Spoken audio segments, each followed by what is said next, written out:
this video, I'm going to talk about how to build attraction and how to ask for the goods. Hi, Sharp Game coming at you with another episode from ChooseYourRelationships.com, offer of Love Can't Wait, which can be found on Amazon.com. So this is a question that I got from a long-time subscriber. He basically said that, he's been dating this girl for a couple weeks now, and he likes her, and he thinks that she's feeling him, but he doesn't really know how to take things to the next level. He said, how do you ask for the good goods? Basically. And this is a really good question because majority of women will wait for you to make the move. They're not going to initiate, make a pass at you. Even if she asks you to come home with her, she's still going to be waiting for you to make the move. Women are very passive aggressive when it comes to this. Most women are not going to escalate anything sexually toward you if you're a man. Now there's always exception to the rule, but unfortunately, that's not the average woman out here. The average woman is going to wait for the man to make the move. That's just what it is. Now, she'll invite you to her house. She'll put herself in positions to kind of somewhat meet you halfway. She'll make it easy for you to escalate. She'll get close to you. She'll do all of that. But the average woman is not going to be super aggressive, and so you won't have to do anything. Because women look at it like, you're the man. You're supposed to make it happen. You're supposed to take the lead. That's just how it is. It's just like approaching a woman. The average woman is not going to approach you in public if you're a man. It's just not going to happen. I mean, the majority of women, they'll throw out signals and signs all day long. They'll smile, but they're not going to approach you and introduce herself. Some women will, but very few. So if you're waiting on a woman to escalate and take things to the next level, it's probably not gonna happen. But here's the deal. Most of the time, when it comes to building tension and asking for the goods, a lot of times, man, I don't even really have to ask. I really don't, because by the time I'm done talking, by the time I'm done telling her really how I get down and who I am, and I'm showing her a good time, I'm giving her a good experience, I don't even really have to ask. It's usually a mutual thing.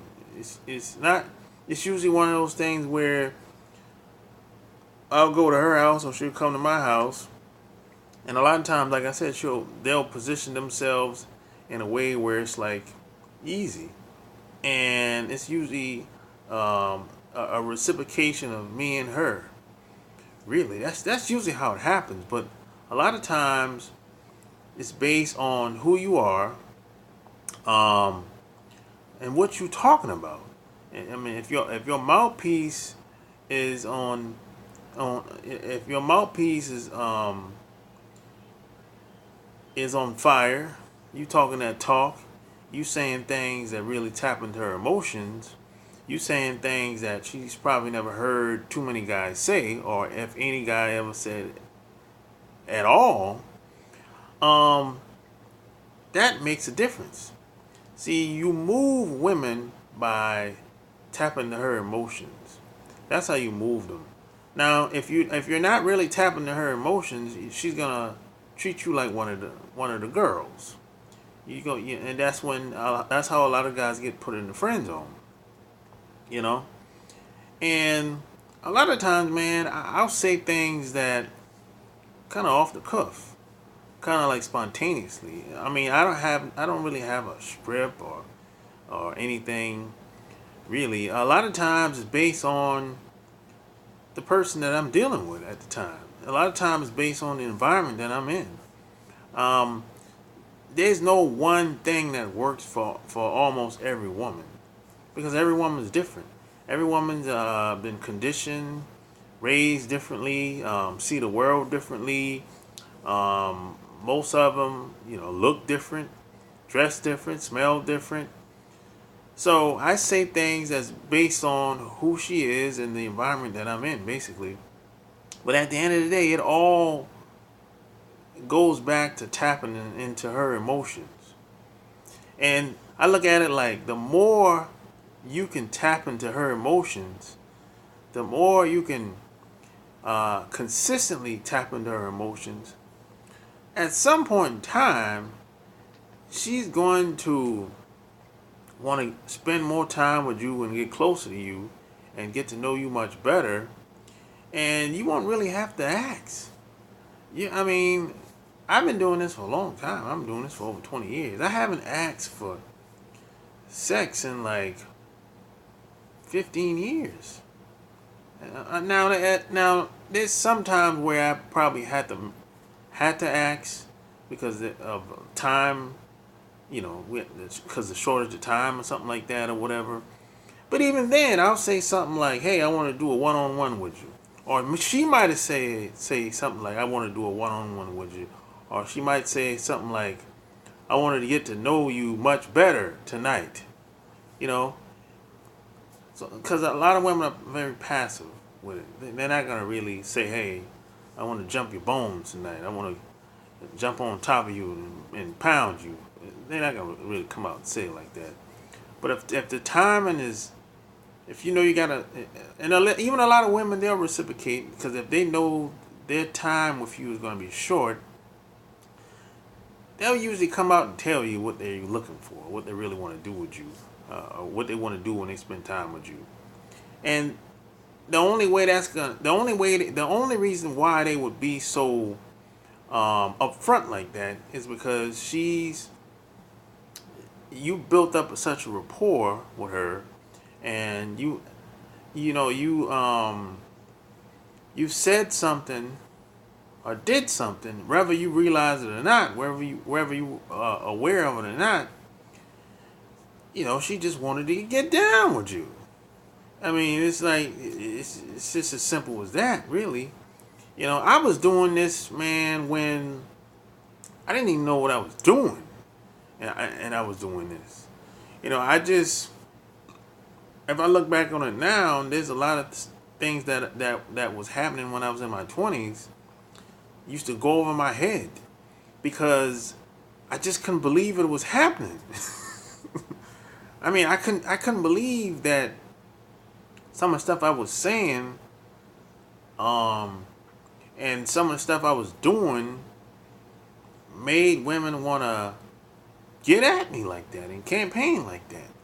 And I didn't even know what I was doing. I wasn't consciously aware of what I was really doing when I was younger until I got in the 30s, and that's when I was like, oh, okay, that's why that worked like that, because of how she was raised, and it depends on the woman's mindset as well.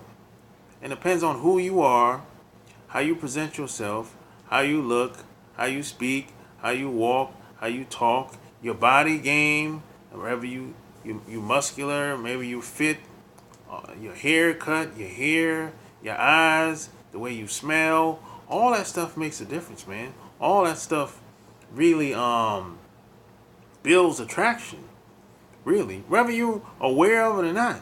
And a lot of this, man, I learned when I had a sales job, and when I was involved into direct sales like 15, 20 years ago.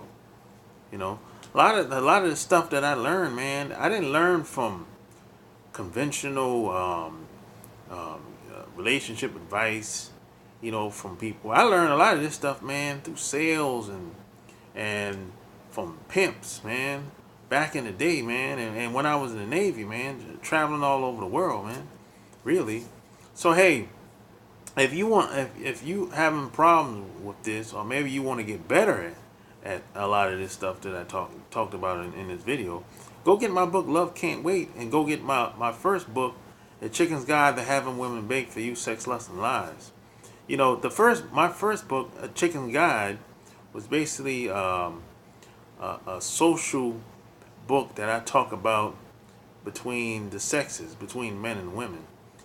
Some of my wild stories when I was in college and when I went in the Navy. I talk about all the stuff I learned through trial and error. And my second book, Love Can't Wait, is basically a book where I basically took the game to the next level. I talk about, not only do I talk about the relationship between the sexes, I talk about the psychology, why things happen the way they do, why women say and do the things they do, why this works, why that works. I talk about social engineering, man. You know, because see, you have to understand, man, nothing is going to really change until you understand the psychology of people, until you really understand female nature. See, the mistake that a lot of guys make out here, man, they want things to be the way they want it to be, and they don't want to see things for what it really is. And when I started to see things from what it really is out here, man, our whole world changed, man. It's like I flipped the game on its head, basically, man. You know. So hey, if you like this video, give me a thumbs up, like, subscribe, click the little bell below. That way, when I come online, you can get me to ask me questions and interact with me in the chat or whatever, you know. So anything else that I can do to help you out, you know, let me know in the comment section below. Until next time, I'm out. Peace.